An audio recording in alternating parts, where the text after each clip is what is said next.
tiada pernah berubah.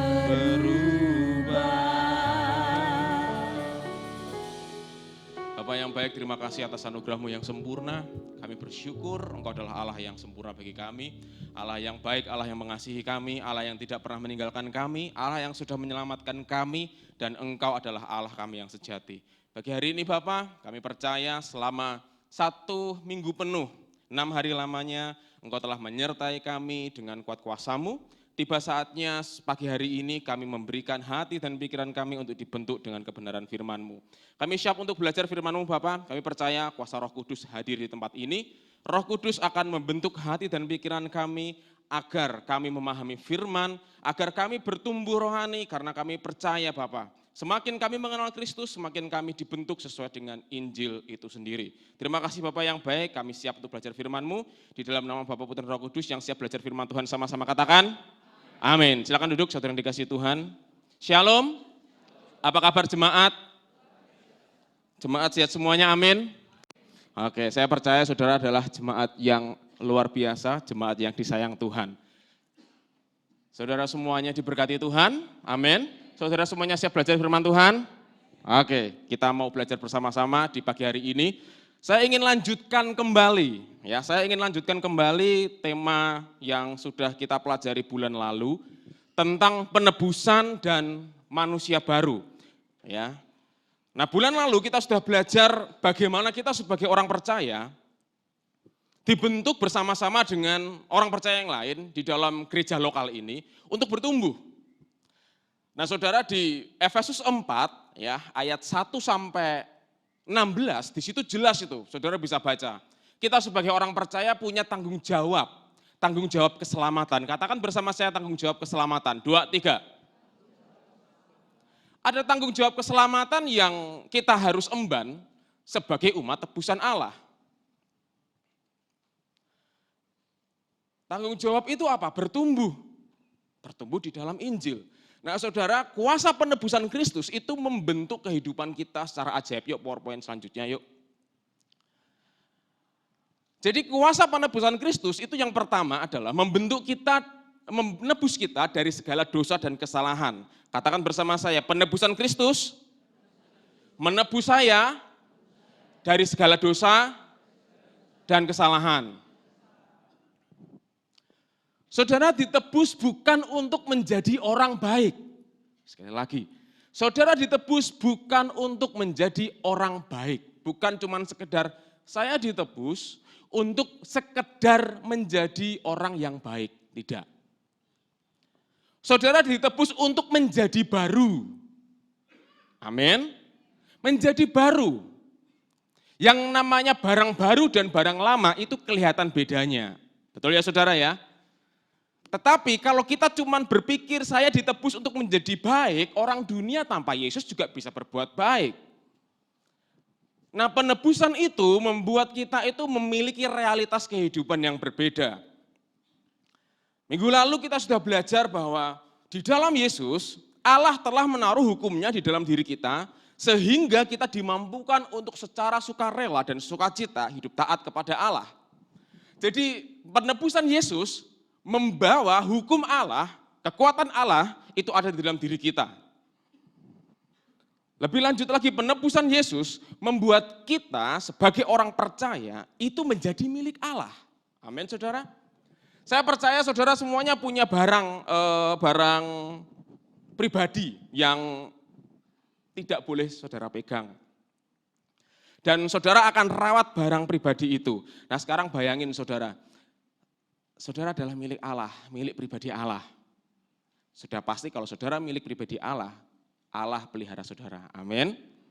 Oh tidak cuma sekedar itu, kita enggak cuma sekedar jadi milik pilihan Allah, tetapi di satu sisi kita juga memiliki hubungan dengan Allah.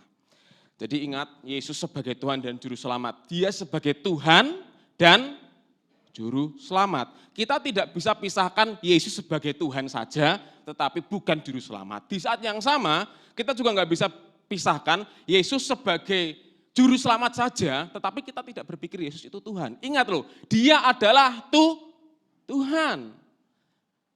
Dia adalah Lord, Master, penguasa.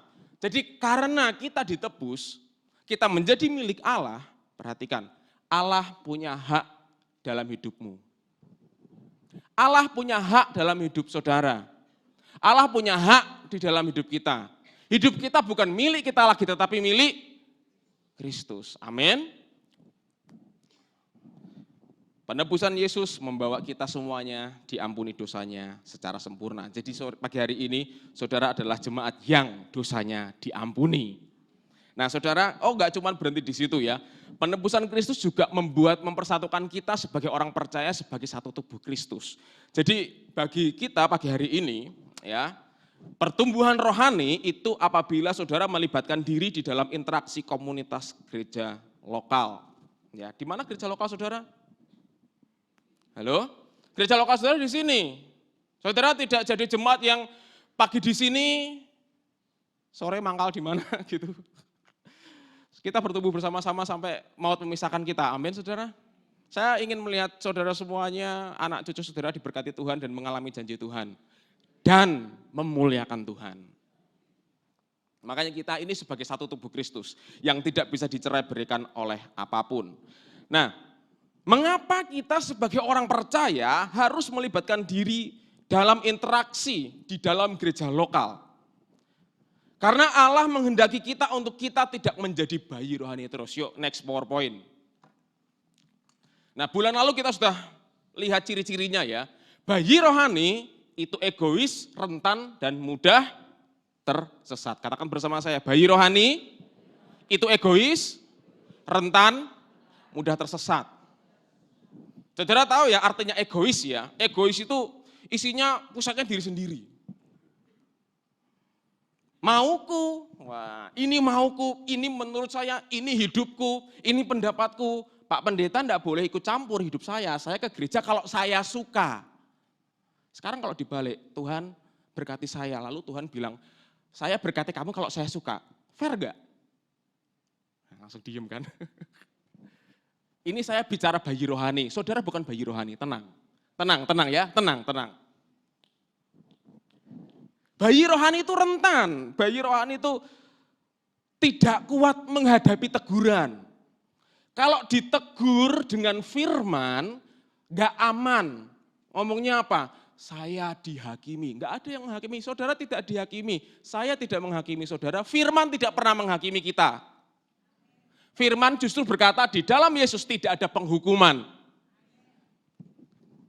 Orang yang bayi rohani itu rentan, gak kuat mendapatkan teguran. Saudara yang punya anak masih kecil, ya, ketika saudara tahu anak saudara itu main handphone terlalu sering, lalu handphonenya diambil, apa yang terjadi? Nangis, teriak-teriak, papa mama jahat. Bayi rohani seperti itu saudara. Teguran itu dipikir jahat, padahal teguran itu baik untuk memberitahu kita harus segera kembali kepada Kristus. Amin. Nah saudara, bahayanya bayi rohani, egois rentan, kalau bayi rohani itu terus menerus memilih untuk egois dan rentan, dia akan mudah tersesat. Bayi rohani akan tersesat dengan dunia yang sudah rusak ini. Seseorang yang bayi rohani akan membahayakan dirinya dan orang lain. Ini saya tidak berbicara di sini ya, saya memberikan contoh. Suami yang masih bayi rohani akan membahayakan istri dan anak-anaknya. Pemimpin gereja kalau bayi rohani akan membahayakan jemaatnya. Oleh karena itu saudara yang dikasihi Tuhan, doakan saya dua hal. Yang pertama, saya mengalami pertumbuhan rohani. Yang kedua, doakan saya supaya saya bisa mengkhotbahkan Yesus dari Kejadian sampai Wahyu. Dan saya berdoa supaya saudara menjadi orang pertama yang mendengarkan itu. Ya, karena saya lebih suka di sini daripada jadi pastor panggilan. Saya di sini untuk melihat saudara bertumbuh. Nah itu bayi rohani. Pusatnya diri sendiri, ini mauku, ini punya aku, pokoknya aku. Aku ingin begini, aku ingin begitu. Ingin ini, ingin itu. Banyak sekali. Bayi rohani merepotkan. Bayangin saudara ya, saudara punya anak usia 3 tahun, baru bisa bicara, ngomong, papa, mama, makan. Wah seneng, wah anakku pinter. Bayangin, anak saudara usia 30 tahun, sudah punya istri, sudah punya anak, ngomong sama papa-papanya, papa, mama, aku mau makan, suapin dong. Usia 30 tahun bertindak seperti itu, kira-kira bagaimana? Ingat ya, bayi rohani itu bukan bicara masalah umur, tetapi kedewasaan rohani. Tetapi puji Tuhan, saudara adalah orang yang bertumbuh. Amin. Orang yang bertumbuh dewasa rohani itu kuat. Yuk katakan bersama saya, dewasa rohani itu kuat, stabil, berfungsi untuk pembangunan tubuh Kristus. Jadi saudara adalah jemaat yang dewasa, didewasakan, saudara menjadi kuat. Ya. Kuat itu maksudnya apa? Kalau ada tantangan, kita nggak akan bertanya siapa salah siapa. Ini gara-gara A, gara-gara B, gara-gara C, enggak. Ketika ada tantangan, saudara langsung berkata, Allahku sanggup melakukan segala sesuatu melalui aku. Ketika ada masalah datang, aku lebih dari pemenang oleh karena Yesus yang mengasihi aku. Kuat, stabil. Orang dewasa rohani itu stabil. Perasaannya enggak naik turun. Orang dewasa rohani bisa sedih saudara ya. Orang dewasa rohani bisa sedih. Tetapi dia tidak lama tinggal di kesedihannya. Dia sedih tetapi dengan cepat dia tahu kalau perasaanku sedih terus, aku tidak akan berfungsi maksimal. Orang yang dewasa rohani bisa sedih sebentar, habis itu fokus sama firman lagi. Halo? Amin. Orang yang dewasa rohani itu berfungsi maksimal untuk pembangunan tubuh Kristus. Menjadi inspirasi bagi banyak orang. Bukan orang yang dewasa rohani tidak pernah mencitrakan dirinya. Tetapi orang yang dewasa rohani, kemuliaan Allah otomatis memancar. Oke saudara? Jadi kita ini punya tanggung jawab untuk bertumbuh, karena apa? Karena pertumbuhan kita sebagai individu menjadi dewasa rohani, itu berdampak untuk jemaat yang lain. Kalau saya tidak bertumbuh, ya, kalau saya tidak bertumbuh secara rohani, saya masih bayi rohani terus, saudara akan tersiksa. Tapi puji Tuhan, Tuhan yang baik mendidik saya dengan berbagai macam peristiwa, akhir saya bertumbuh. Dengan saya bertumbuh, kita semuanya bisa mendengar Injil. Amin. Oke, kira-kira seperti itu ringkasannya bulan lalu. Nah, kita akan lanjutkan lagi. Kita buka Efesus 4 ayat 17 sampai 24. Nah, ini adalah hal yang sangat amat menarik yang sepertinya saya akan ulang kembali ya, dari perspektif yang berbeda. Pagi hari ini kita berfokus di Efesus 4 ayat 7 sampai 24. 17 sampai 24 ya. Saya akan baca bagi saudara, demikianlah firman Tuhan. Efesus 4 ayat 17 sampai 24. Sebab itu kukatakan dan kutegaskan ini kepadamu di dalam Tuhan. Jangan hidup lagi sama seperti orang-orang yang tidak mengenal Allah dengan pikirannya yang sia-sia dan pengertiannya yang gelap, jauh dari hidup persekutuan dengan Allah karena kebodohan yang ada di dalam mereka dan karena kedegilan hati mereka. Perasaan mereka telah tumpul sehingga mereka telah menyerahkan diri kepada hawa nafsu yang mengerjakan dengan segala serakah segala macam kecemaran. Ayat 20 sampai 24 kita baca bersama-sama. 2, 3. Tetapi kamu bukan demikian. Kamu telah belajar mengenal Kristus karena kamu telah mendengar tentang Dia dan menerima pengajaran menurut kebenaran yang nyata di dalam Kristus, yaitu bahwa kamu berhubung dengan kehidupan kamu yang dahulu harus menanggalkan manusia lama yang menemui kebinasaannya oleh nafsunya yang menyesatkan. Supaya, lanjut. Dan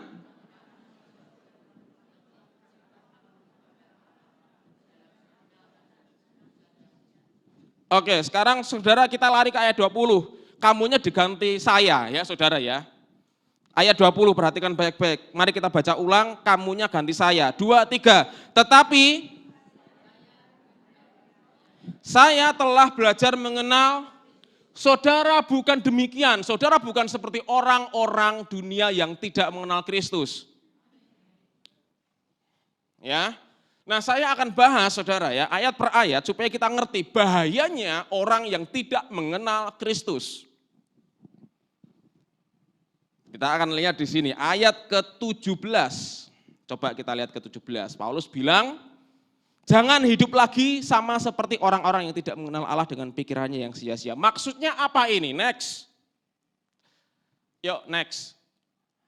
Nah, ada dua pertanyaan yang harus kita jawab. Bagaimana kondisi orang percaya yang tidak mengenal Kristus dan apa yang membedakan kita umat tebusan Allah dengan mereka. Jadi saudara, ini adalah umat yang berbeda. Katakan bersama saya orang percaya yang berbeda dari orang dunia. Jadi dua hal ini akan kita bahas ya. Bagaimana sih kondisi orang-orang yang tidak mengenal Allah itu dan apa yang membedakan kita sebagai umat yang mengenal Allah. Ayat yang ke-17.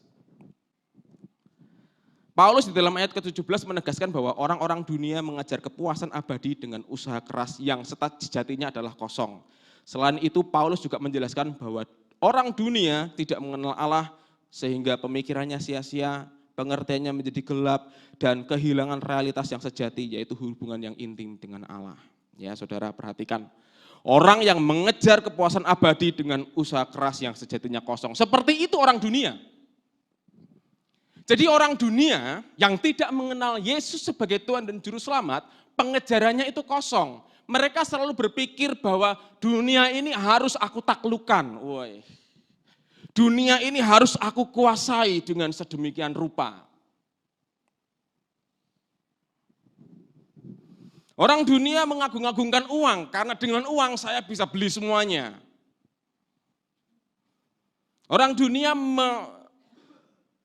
menilai harga diri dengan uang, karena perspektif orang dunia uang adalah semuanya.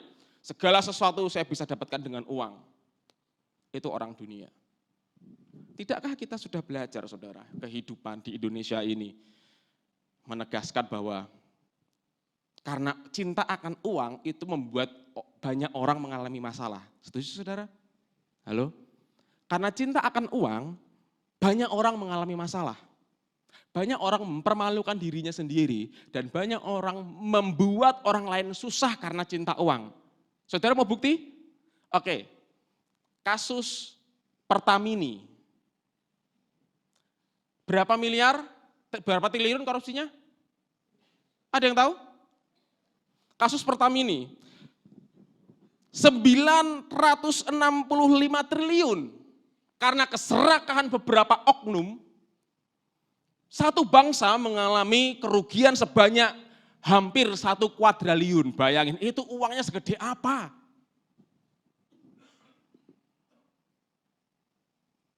Saudara, saya nggak pernah lihat uang 1 miliar, saudara, nggak pernah. Belum pernah. Saya belum pernah lihat uang 1 triliun, tapi bayangin ini, 970 triliun itu hilang karena keserakahan beberapa orang.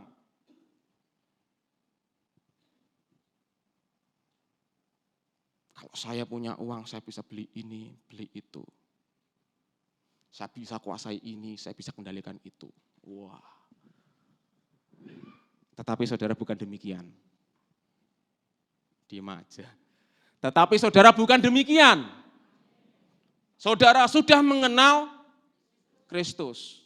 Saya tidak bilang, oke, mari kita menjadi manusia, makhluk hidup yang kekurangan. Saya tidak bilang seperti itu. Ingat, perhatikan baik-baik. Allah kita adalah Allah yang kaya. Tetapi kalau kita menjadikan Yesus sebagai Tuhan, carilah dulu kerajaan Allah serta kebenarannya. Maka semua yang dicari orang dunia itu akan ditambahkan kepada kita. Amin. Apa sih pengejaran kita ini? Orang dunia mengejar kepuasan abadi yang sejatinya adalah kosong. Itu adalah konflik eksistensial. Orang dunia merasa aku harus melakukan sesuatu supaya dilihat sesuatu.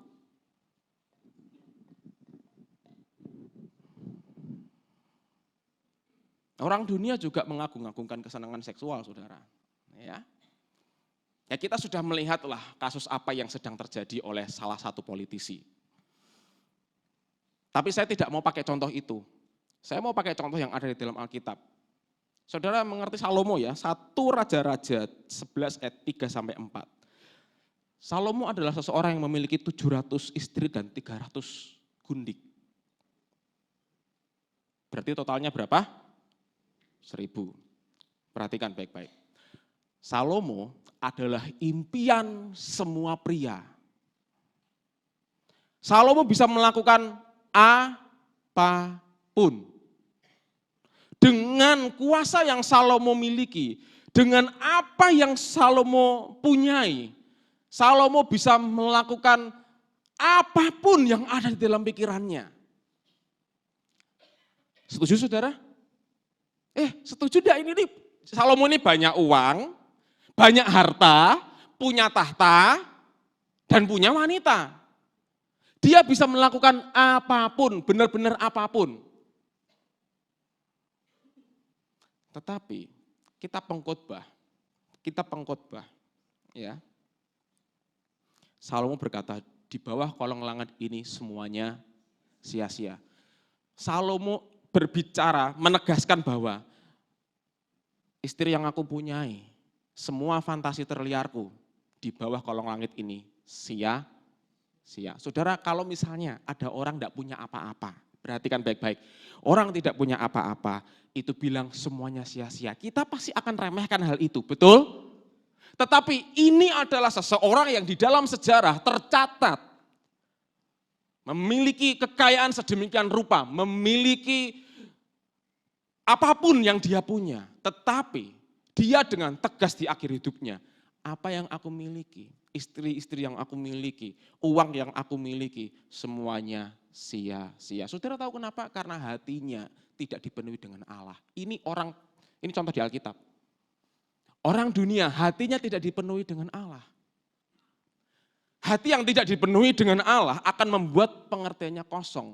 Mencari kepuasan kehidupan yang sifatnya sia-sia. Sekali lagi saya tidak tekankan, oke, mari kita hidup selibat. Ya, bukan, saya tidak tekankan itu. Yang saya tegaskan adalah saudara tidak demikian. Saudara sudah mengenal Kristus. Pengejaran saudara bukan dunia ini, tetapi pengejaran saudara adalah kerajaan Allah dan kebenarannya. Saya berdoa kebanggaan para suami di tempat ini adalah, para istri di tempat ini adalah suami yang takut akan Tuhan. Amin. Karena suami yang takut akan Tuhan, Mazmur menegaskan bahwa istrinya akan seperti pohon anggur. Suami-suami ngomong sama sebelahnya ya, sama istrinya, kamu seperti pohon anggur loh mah. Loh, kasih tahu sebelahnya, kamu seperti pohon anggur loh mah. Orang dunia, saudara kalau kita mau jujur, orang dunia itu suka mengumbar aib loh sekarang. Betul ya? Tidak ada batasan moralitas yang jelas, semuanya suka ngumbar aib. Dibikin press conference, wah, diumbar aibnya kemana-mana. Tetapi saudara tidak demikian. Saudara sudah mengenal Kristus. Selamat pagi jemaat yang dikasihi Tuhan. Amin. Ingat, saudara tidak demikian. Katakan bersama saya tidak demikian. 2, 3. Sumber kepuasan sejatimu ada di dalam Yesus. Makanya mari kita mengenal Yesus. Ini contoh orang dunia. Paulus di ayat 17 sedang membukakan bahwa orang dunia itu seperti ini loh. Nah, ayat 18. Dan pengertiannya yang gelap jauh dari hidup persekutuan dengan Allah karena kebodohan yang ada di dalam mereka dan karena kedegilan hati mereka. Ya. Ayat ke-18 Paulus menegaskan ada keterasingan dengan Allah. Orang dunia hidup terasing dengan Allah. Akibatnya hatinya keras sehingga hidupnya dikuasai oleh dosa. Tanpa pernah dapat berhasil keluar dari kondisi itu. Jadi perhatikan, orang dunia yang menolak Allah, menolak Yesus sebagai Tuhan dan Juru Selamat, hatinya itu dipenuhi dengan hal-hal yang gelap. Dan mereka tidak bisa keluar dari kondisi itu. Contoh, Adolf Hitler. Adolf Hitler itu adalah seorang Führer Jerman ya. Führer, penguasa.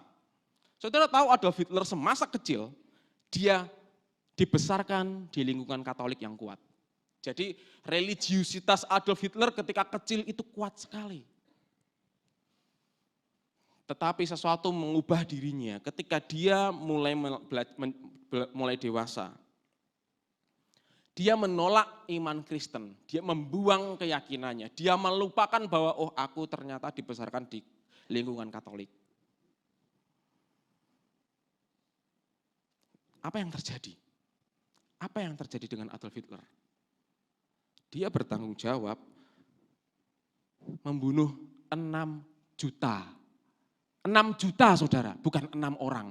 6 juta orang, saudara bayangin 6 juta orang. Adolf Hitler membunuh dengan sangat kejam. Caranya bagaimana? Jadi di Auschwitz, ya, daerah Jerman namanya Auschwitz, itu ada satu camp panjang banget gitu. Nah, orang-orang Yahudi ditaruh di situ. Dikunci dari luar, gitu kan. Dikunci, jadi orang Yahudi tidak bisa keluar. Dengan sesak-sesakan, setelah itu gas dinyalain. Cara bunuh orang Yahudinya seperti itu. Nah kalau saudara tanya, loh pastor Adolf Hitler kan jahat. Jangan salah. Adolf Hitler itu baik. Serius, baik. Untuk partai Nazi. Ngerti yang saya maksud ya, saudara ya? Jadi jangan pernah berpikir orang dunia yang tidak mengenal Allah itu jahat. Orang dunia yang tidak mengenal Allah itu baik untuk golongannya.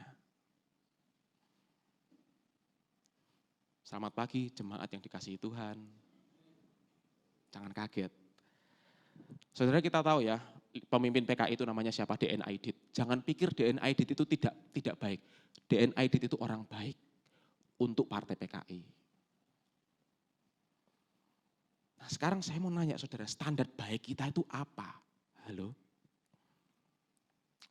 Orang dunia yang tidak mengenal Allah, ya, orang dunia yang tidak mengenal Allah akan berpikir yang baik. Tetapi bukan kebaikan yang sejati. Tetapi saudara bukan demikian. Karena saudara mengenal Kristus. Hati kita ini loh, kalau kita menolak Yesus, ya kita akan menjadi orang dunia, kita akan menolak itu. Tidak usah jauh-jauh ke Jerman ya, di Indonesia saja. Di Indonesia saja ini, saya sebagai seorang akademisi teologi itu agak sedikit pusing kalau mendengar orang-orang sudah, saya apologet Kristen, saya apologet yang lain. Waduh itu bahasanya kasar sekali. Ada yang bilang, oh Yesus itu rambutnya panjang, ulang tahun enggak potong rambut. Maksudnya apa? Nah itu loh contoh orang dunia yang tidak mengenal Kristus. Hatinya gelap, tetapi saudara bukan demikian. Amin. Orang dunia hidup terasing dengan Allah. Pengertiannya gelap. Kebenarannya itu menurutnya. Menurut saya yang baik dan yang benar itu seperti ini. Nah misalnya ada 2 orang nih, punya standar baik yang berbeda. Buat A, yang baik adalah B lenyap. Tapi buat B, yang baik adalah si A lenyap. Apa yang terjadi? Kacau. Makanya kalau kita bicara kebaikan yang mana? Standar hidup benar itu benar yang mana? Apakah benar menurut pemikiran manusia yang sudah rusak atau benar menurut firman? Tetapi puji Tuhan, Yesus berkata, akulah jalan, kebenaran dan hidup itu. Artinya di luar Yesus tidak ada kebenaran. Amin. Nah saudara sudah mengenal Yesus, artinya saudara tidak terasing, hidup bersatu dengan Allah. Sehingga hati saudara diterangi dengan firman. Kalau firman datang, jangan keraskan hatimu. Setuju saudara? Nah itu adalah ciri-ciri orang dunia. Ya, jauh dari hidup persekutuan dengan Allah karena kebodohan yang ada di dalam mereka dan karena kedegilan hati mereka. Dampaknya apa? Ayat 19, next. Karena orang dunia itu hidup jauh dari Allah dan hatinya bodoh, membuat perasaan mereka telah tumpul. Sehingga mereka menyerahkan diri kepada hawa nafsu dan berjalan dengan serakah segala macam ayat. Lihat ayatnya, lihat kata-katanya. Menyerahkan diri kepada apa saudara? hawa nafsu dan mengerjakan hawa nafsu itu dengan segala macam kecemarannya. Mengerjakan dengan apa, saudara? Lihat, orang dunia yang hidupnya jauh dari Allah akan menikmati hawa nafsunya dan mengerjakan hawa nafsu itu dengan serakah. Saudara tahu artinya ya? Artinya mengerjakan hawa nafsu dengan serakah, dengan segala macam kecemaran. Artinya apa ini? Nah ini serem. Paulus menegaskan bahwa tanpa mengenal Allah di dalam Kristus, hati manusia akan menjadi gelap dan selalu gelap. Kegelapan tersebut menjadi kehidupan orang dunia yang normal. Oke? Orang yang menolak Yesus sebagai Tuhan dan Juru Selamat, hatinya akan gelap. Bisa berbuat baik, bisa, tetapi hatinya gelap dan gelap dan gelap. Dan kondisi gelap itu bagi orang dunia itu normal. Dan terus dipertahankan meskipun kegelapan membawa orang dunia menuju kebinasaan. Tanpa Kristus orang bisa membangun moralitas, orang bisa membangun etika, tetapi etika yang dibangun di luar Kristus sifatnya humanistis, sifatnya menyenangkan manusia. Contoh, saudara mengerti ya, sekarang itu di Kanada, pendeta akan ditawan, dihukum kalau tidak memberkati kaum LGBT. Di luar negeri sana, di Amerika sana sudah banyak pendeta-pendeta ini dari queer. LGBTQ banyak, bahkan Yesus pernah berkata bahwa aku itu mengumpulkan bangsa Israel seperti induk ayam. Ya kan, saudara? Nah, buat para pendeta yang LGBTQ itu, mereka berpikir, oh Yesus itu pro LGBTQ.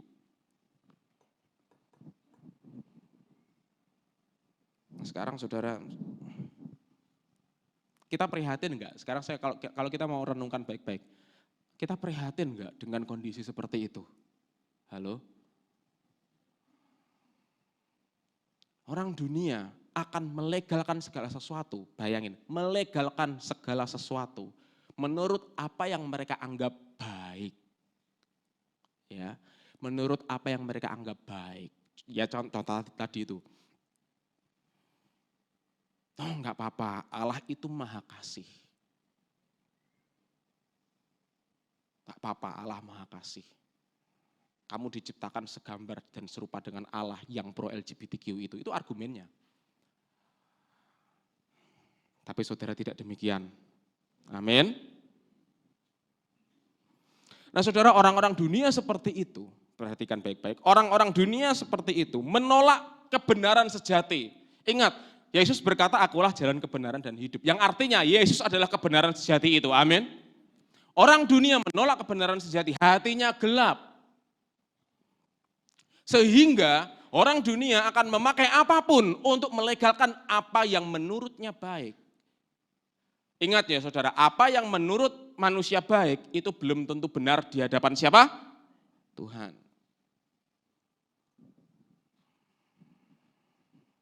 Nah saudara tidak demikian. Saudara bukan demikian. Katakan bersama saya tidak demikian. 2, 3. Kasih tahu sebelahnya, kamu jangan kayak gitu ya. Jangan kayak gitu ya.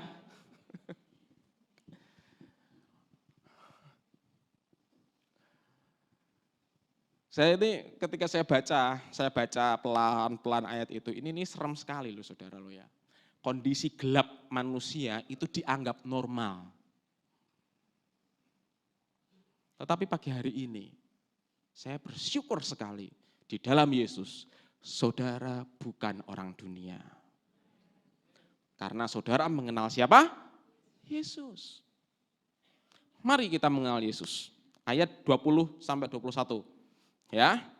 Tetapi kamu bukan demikian, kamu telah belajar mengenal Kristus karena kamu telah mendengar tentang Dia, menerima pengajaran di dalam Dia, menurut kebenaran yang nyata dalam Yesus. Nah, pasal 4 ayat 20-21 itu menegaskan bahwa umat tebusan Allah, saudara adalah umat tebusan Allah, amin.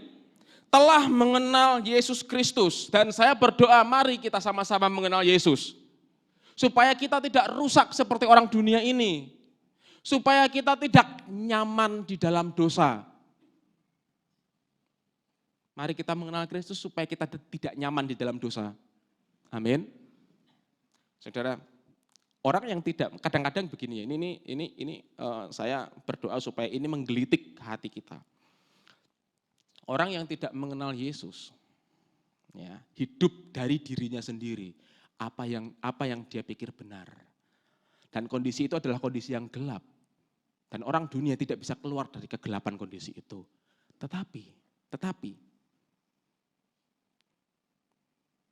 kadang-kadang kita mengenal Yesus, tetapi kita memanfaatkan Yesus untuk menyenangkan diri kita. Pertanyaannya adalah, yang lebih jahat siapa?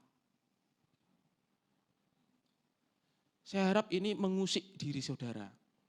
Orang dunia menolak Yesus sehingga hatinya gelap. Tetapi kita bisa saja menerima Yesus untuk menyenangkan diri kita. Pertanyaannya, yang lebih jahat siapa? Saya berdoa saudara tidak demikian. Amin.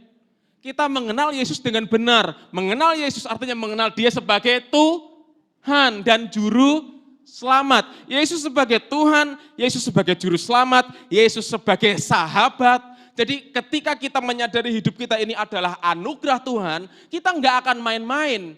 Dan ketika kita menyadari kasih Tuhan, kita akan menikmati kasih Tuhan itu secara maksimal. Sehingga kasih Tuhan itu mengubah kehidupan kita. Amin, saudara.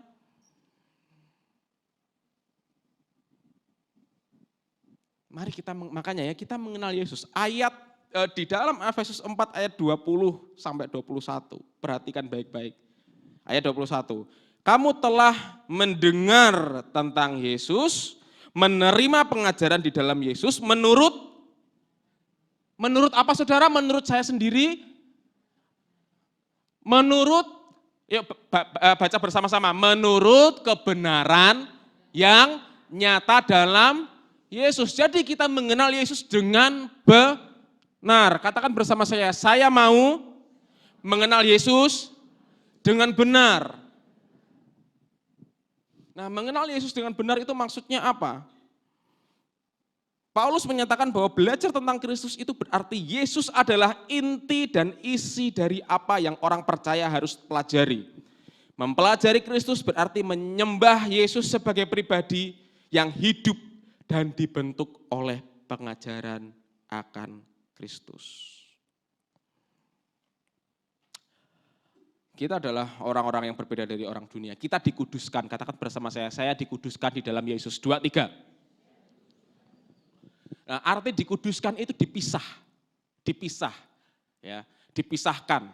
Karena kita adalah milik kepunyaan Allah, amin. Kita adalah milik kepunyaan Allah, kita dipisahkan dari orang-orang dunia ini. Saudara mau tahu apa bukti saya dipisahkan pastor? Saudara dipisahkan, buktinya adalah pagi hari ini saudara ada di tempat ini. Padahal pagi hari ini saudara bisa alasan, saya capek tadi malam nonton Denny Caknan. Sambil bikin velocity.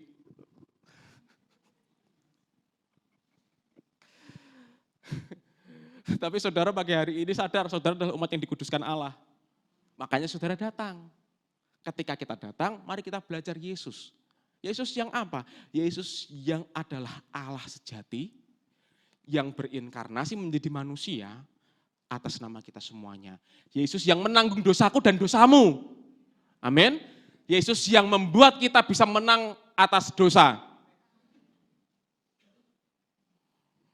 Nah saudara, kita dikuduskan di dalam ibadah dan kita juga dikuduskan melalui care group. Di dalam care group ya, kalau misalnya let's say di dalam care group itu tuh kita memberikan waktu. Kita memberikan waktu kita.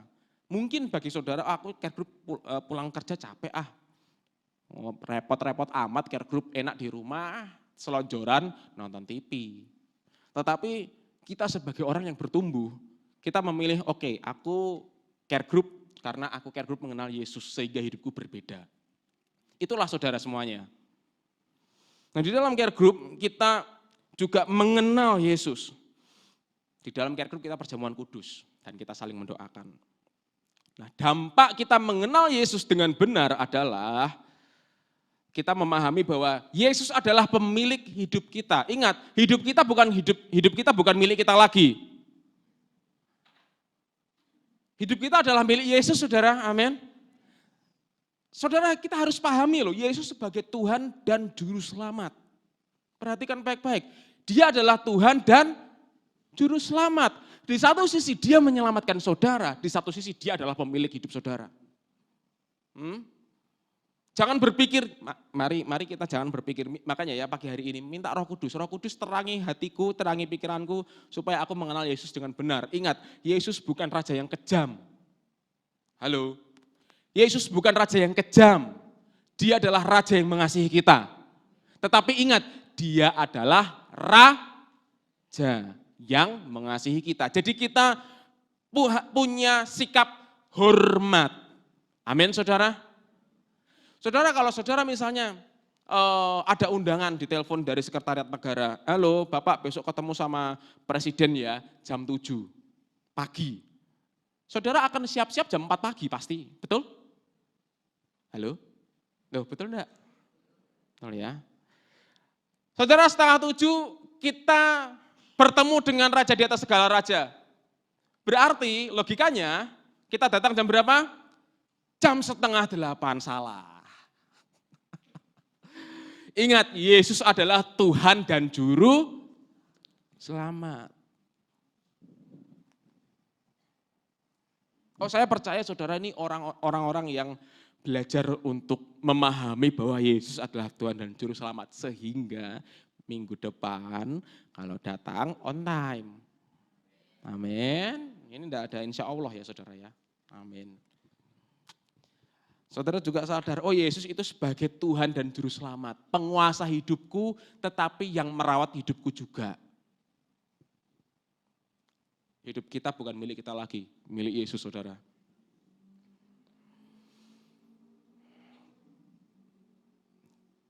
Jangan seperti orang dunia ya, yang hidup menurut pemikirannya sendiri. Kalau kita menolak Yesus di tengah-tengah kondisi kita sebagai orang percaya, kita akan memanfaatkan Yesus untuk kepuasan diri kita dan itu jahat sekali. Itu jahat sekali. Tenang kok, dia mengerti apa yang saudara butuhkan. Yesus mengerti apa yang saudara butuhkan. Tetapi perhatikan baik-baik. Saya yakin saudara itu diberkati secara maksimal, melimpah-limpah sesuai dengan janji Allah. Karena saudara orang benar diberkati bersama Abraham. Amin, pasti saudara amin. Di saat yang sama Allah ingin mendidik kita supaya hati kita tidak cinta uang. Sehingga kita berbeda dengan orang-orang dunia yang mengejar uang untuk kekuasaan. Saudara diberkati bukan untuk memuaskan hawa nafsu kita. Kita diberkati untuk melayani Allah kembali. Amin. Ini saya mau jujur ya saudara ya, saya mau jujur ya. Tahun lalu 2024 saya tuh kenceng-kencengnya nulis jurnal. Ya. Total ada 45 jurnal dalam setahun. 45 jurnal dalam setahun.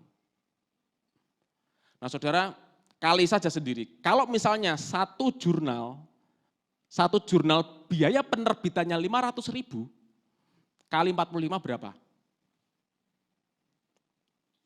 22,5 juta cuman untuk nulis jurnal. Uang dari mana? Berkat Tuhan. Ini contoh saya diberkati untuk saya memaksimalkan diri saya dalam pekerjaan Tuhan. Saudara pun demikian. Saudara diberkati Tuhan, yes, tapi diberkati untuk menjadi berkat bagi banyak orang. Bukan untuk kepuasan diri kita, bukan untuk ini loh aku orang yang diberkati, enggak. Tetapi karena kita itu punya Tuhan. Ingat, kita punya Tuhan, saudara. Dia adalah Tuhan kita, penguasa hidup kita. Pagi hari ini, sudahkah kita menaruh hidup kita di dalam penguasa kita yang mengasihi kita itu? Atau mungkin kita berpikir lebih baik hidup sendiri saja. Pagi hari ini saudara bukan demikian. Saudara orang yang mengenal Yesus di dalam kebenarannya. Oke. Jadi jemaat GBI Keluarga Kudus adalah jemaat yang bertumbuh dewasa rohani. Yang setuju sama-sama katakan? Amin. Yes. Next.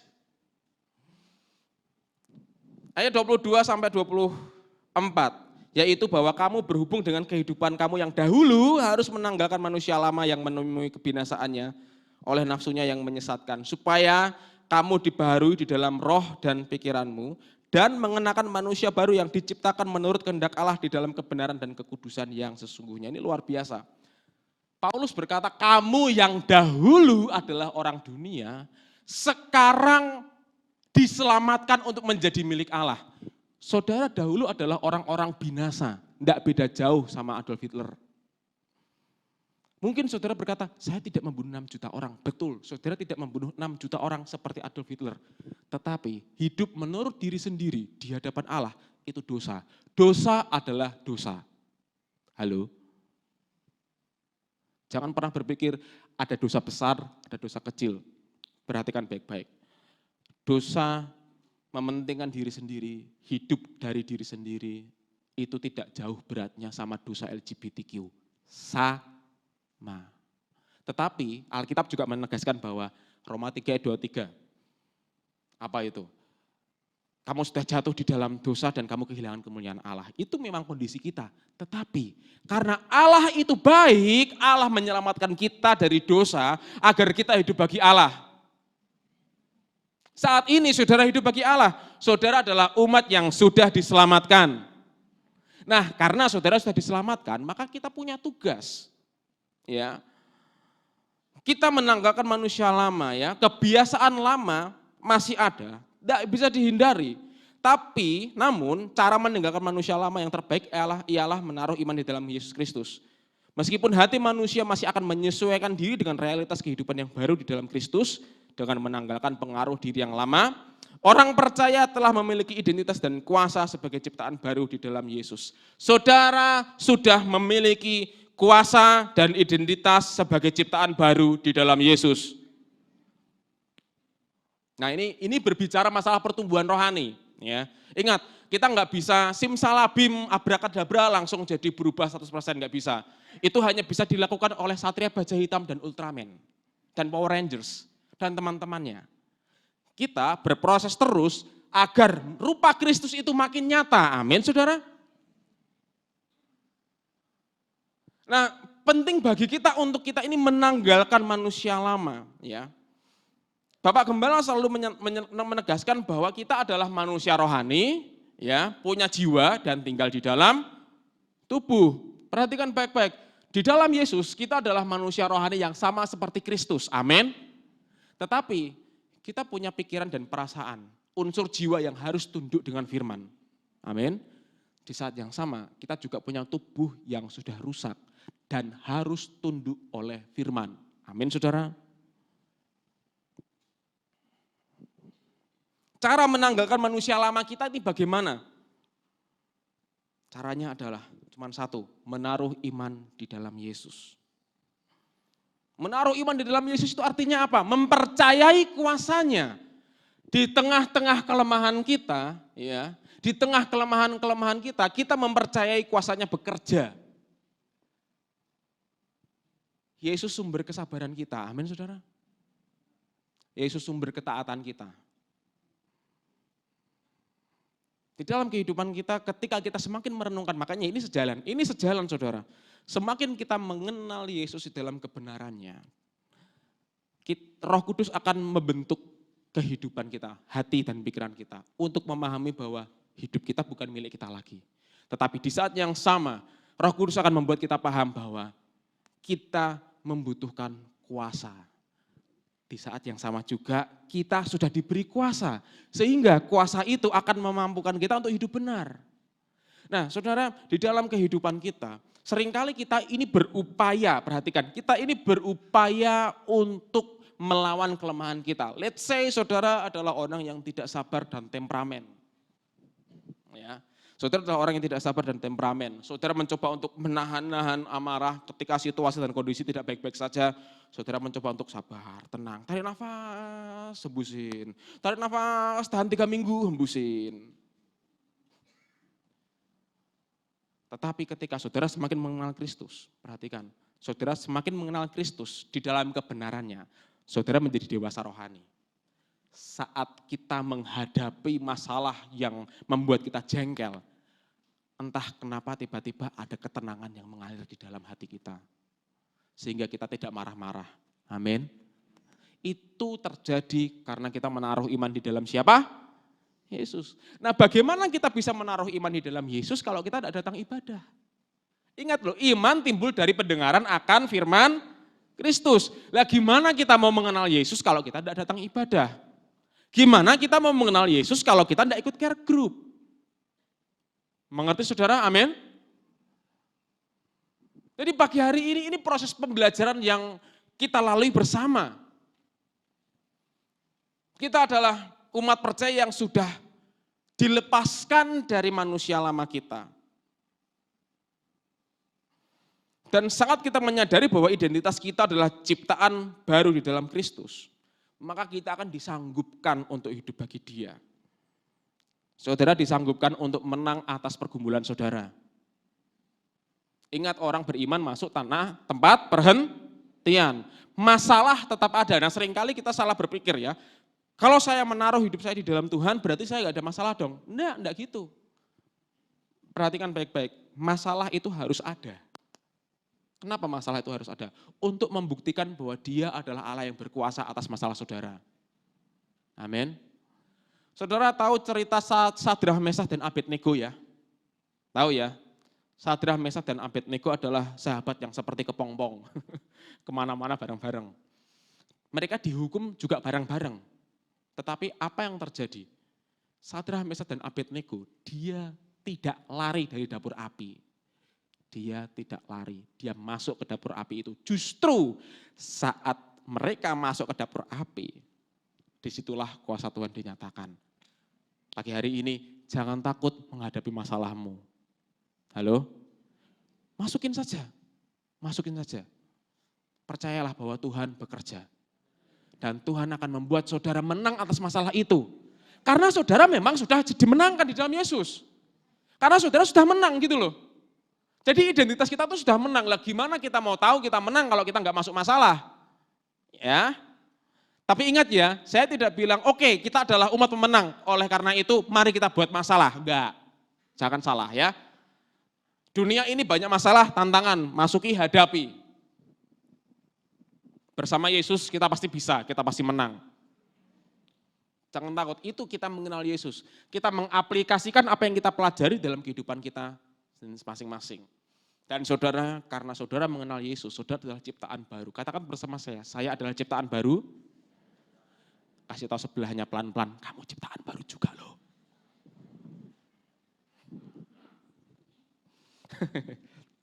Saudara diberkati Tuhan pagi hari ini? Amin. Oke, kita lanjut ya. Yuk next. Karena kita ini manusia baru, maka kita punya tanggung jawab sebagai manusia baru. Yang pertama adalah, sebagai manusia baru, ingat, saudara adalah manusia baru. Amin. Sebagai manusia baru, Allah membawa saudara untuk bertumbuh di tempat ini. Bersama-sama dengan saudara yang lain sebagai satu tubuh Kristus. Jadi sebagai manusia baru kita nggak bisa sendirian. Ingat loh ya, Tarsan meskipun dia tinggal di hutan, dia tetap butuh monyet untuk diajak bicara. Tarsan tidak bisa hidup sendiri, butuh monyet, butuh simpanse, butuh gorila. Saudara juga sebagai manusia baru tidak bisa hidup sendiri.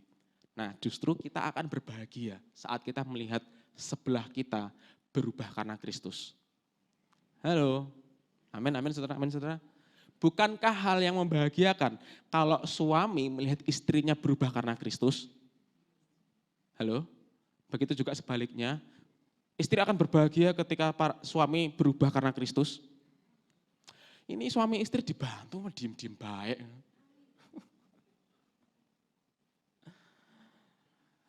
Para leader care group, ya, para leader care group, berbahagialah saat melihat member care group itu diubah karena Kristus. Amin. Para member care group doakan leadernya juga supaya berubah karena Kristus. Jadi kita sama-sama mendoakan gitu loh. Kita enggak saling menggurui, tetapi kita sama-sama belajar mengenal Kristus. Nah itu artinya kita dibawa ke gereja lokal untuk bertumbuh bersama-sama. Dan pertumbuhan rohani akan membuat kita gereja lokal ini menjadi komunitas yang berbeda dengan komunitas yang di dunia. Maksudnya apa? Yesus berkata di Matius 16 ayat 18, aku akan membangun jemaatku dan alam maut tidak berkuasa. Saya percaya alam maut tidak berkuasa di tempat ini. Saya tegaskan sekali lagi, saya percaya alam maut tidak berkuasa di tempat ini. Karena saudara sudah mengenal Kristus, amin. Saudara, kita adalah komunitas yang berbeda di dalam dunia ini. Saudara, yang saya ceritakan tadi, kasus Pertamini ya, yang 900 korupsi 900 triliun, itu tidak dikerjakan seorang diri loh. Itu bersama-sama sebagai satu community. Nah, kita adalah komunitas yang berbeda dari mereka-mereka semuanya itu. Amin, saudara. Karena saudara mengenal Kristus. Tempat ini tidak ada kebencian karena kita mengenal Kristus. Amin. Tidak ada iri dengki karena kita mengenal Kristus. Tidak ada apa lagi, saling ngomong di belakang, oh tidak ada karena kita mengenal Kristus. Bahkan saya percaya komunitas di tempat ini akan bermultiplikasi karena Kristus. Saya sekarang semakin memahami saudara, bahwa kemanapun Yesus pergi, saat Yesus hidup di dalam dunia, kemanapun Yesus pergi, kalayak ramai itu selalu ngikuti. Mau gereja gede, gampang, khotbahkan Yesus, titik. Buat supaya Yesus sebagai pusat di tempat ini, nanti banyak orang datang belajar di tempat ini. Nah, gitu. Jadi kita semuanya terlibat ya. Saudara adalah jemaat yang terlibat di dalam pembangunan tubuh Kristus. Siapa tahu dari antara saudara semuanya akan mengajak banyak orang untuk belajar tentang Kristus di tempat ini. Saya enggak ngerti, tapi saya percaya itu terjadi. Oke, next. Nah, hubungannya apa ini semuanya, Pastor, dengan tema tahunan? Yang pertama, ya, tema tahunan kita adalah hidup secara ilahi.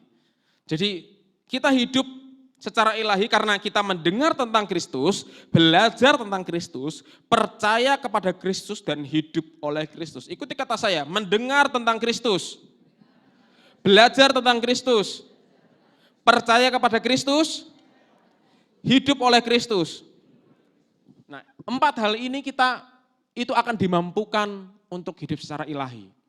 Bukan bersumber dari apa yang kita bisa dan kita mampu, tetapi karena Kristus. Nah, kesimpulannya apa?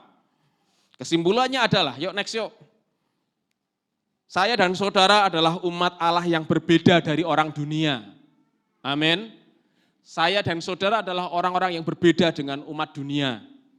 Kita adalah orang yang mengenal Kristus. Dan tugas kita sebagai orang percaya kepada Kristus, mendengar Kristus, belajar tentang Kristus, dan yang terakhir baca bersama-sama 2, 3, hidup oleh Kristus bersama-sama dengan,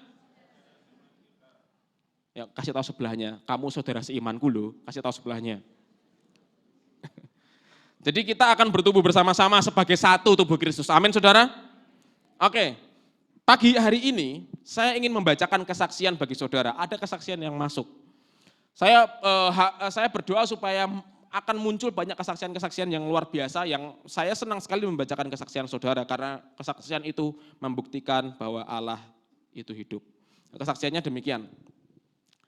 Saya mempunyai keterikatan terhadap rokok dari tahun 2005. Pada saat itu saya SMP kelas 2. Di tahun 2023, saya, istri dan beserta anak saya beribadah di GPI Keluarga Kudus. Di tempat ini, kami sekeluarga semakin mengenal Kristus dan bertumbuh melalui firman yang disampaikan serta tertanam di dalam care group. Pengenalan akan Kristus membuat saya menyadari bahwa Kristuslah yang harus hidup di dalam diri saya dan kedagingan saya itu sudah disalibkan. Setelah menyadari hal itu, saya malah merasa gelisah dan tidak nyaman saat merokok karena itu tidak berkenan di hadapan Tuhan. Saya mencoba mengambil komitmen dan saya mencoba untuk berhenti merokok dengan kekuatan saya sendiri. Selama 1 tahun saya berusaha dan melakukan segala cara untuk berhenti, tetapi saya gagal dan justru kegagalan serta rasa bersalah saya mengintimidasi saya saat saya datang dan melayani Tuhan. Pada suatu hari, tiba-tiba ada dorongan untuk datang berdoa. Saat itu saya akui kelemahan saya dan ketidakmampuan saya di hadapan Tuhan. Saya serahkan supaya Yesus yang bekerja untuk membebaskan saya dari belenggu rokok. Kemudian hari Minggu 27 Oktober 2024, Pastor Daniel berfirman tentang menjadi orang Kristen rohani, di mana dikatakan bahwa di dalam Roh Kudus ia dapat menguasai roh, tubuh, dan jiwa manusia. Hal itu saya pegang dan menjadi rema dalam hidup saya. Di saat itu juga saya berhenti dan sama sekali tidak ingin merokok tanpa saya sadari, tanpa saya usahakan, tanpa saya paksakan. Dengan lingkungan pekerjaan dan keterikatan saya terhadap rokok selama belasan tahun, hal itu seperti mustahil saya lakukan. Saya benar-benar merasa bebas sekarang untuk datang melayani Tuhan sampai saat ini dan nanti Roh Kudus akan memimpin saya untuk merasakan kemenangan-kemenangan selanjutnya. Tuhan yang sama juga akan membebaskan saudara dari segala keterikatan. Amin. Amin. Amin saudara. Amin. Jadi saya percaya Roh Kudus itu bisa membuat kita lepas dari keterikatan kita. Amin saudara. Tuh belibet, maaf. Maaf. Jadi Roh Kudus bisa membebaskan kita dari keterikatan kita. Tapi pertanyaannya itu bukan Roh Kudus sanggup apa enggak. Pertanyaannya itu apa saudara, tahu enggak? Saudara mau enggak? Saudara mau enggak? Ingat ya, saudara sudah mengenal Kristus. Saudara berbeda dengan umat dunia. Kalau Tuhan bilang, sini kebiasaan yang burukmu sini tak ambil. Kasih, lepasin aja ya saudara ya. Daripada kebiasaan buruk kita akan membebani kita di waktu-waktu selanjutnya, lebih baik kita serahkan kepada tangan Tuhan. Tuhan yang akan bereskan. Saya percaya kesaksian ini akan terjadi di dalam kehidupan saudara. Apapun kelemahanmu, perhatikan baik-baik. Apapun kelemahanmu, Allah bisa selesaikan secara sempurna. Amin. Oke, tutup Alkitabnya. Mari kita berdoa kepada Tuhan. Saya minta pemain musik maju ke depan. Kami bersyukur seluruh jemaat-Mu telah menerima kelimpahan kasih karunia dan anugerah kebenaran. Ada sebuah janji seluruh jemaat-Mu akan menjalani hidup memerintah bersama dengan Kristus. Sehingga kemanapun kami pergi Tuhan, keberadaan kami semuanya akan Tuhan ubah lewat hidup kami. Setiap jemaat-Mu akan menjadi berkat dimanapun kami berada. Kami percaya apa yang kami sentuh dibuat Tuhan berhasil. Sehingga Tuhan dipermuliakan, ditinggikan, diagungkan. Angkat tangan saudara. Pulanglah penuh dengan sukacita yang berlimpah-limpah di dalam berkat kemurahan kebaikan, kebajikan Allah Bapa. Kasih sayang Tuhan Yesus, surat persekutuan Roh yang Kudus, boleh melimpah saudara ini pagi sampai selama-lamanya. Yang diberkati katakan sama saya. Amin.